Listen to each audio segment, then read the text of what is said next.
We tend to idealize the past.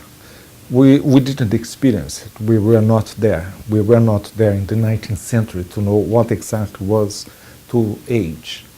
On the whole, what we receive as the wisdom is that older people were treated with respect, and that may well have been for wealthy older people that had properties, that had power.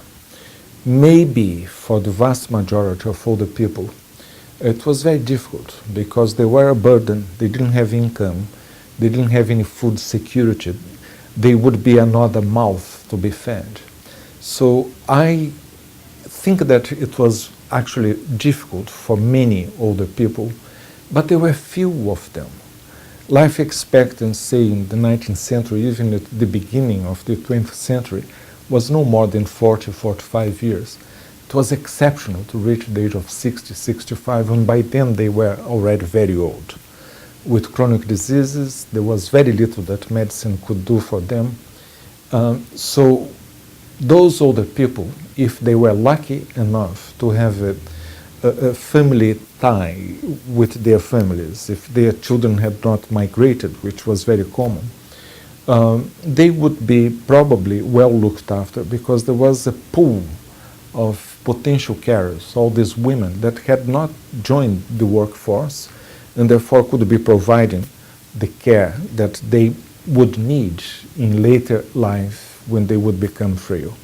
Today is different. We have a much smaller pool of potential carers. Women have joined the workforce, they are not going back because granny needs care. And we have more and more older people. So it's like inverting the pyramid. More older people and fewer potential carers. So it is more difficult, it is more challenging. And in addition, we are mostly organized in nuclear families so that the contact between the old and the kids is far less than what it used to be. But let us not idealize the past. Let us look at the future and see how we can build strong ties with all members of the community, with all generations. And also remember that in the past there would be 3 generations. Today we are increasingly walking into 4 and 5, where you have great-great-grandparents still alive and a few grandchildren that are coming to life.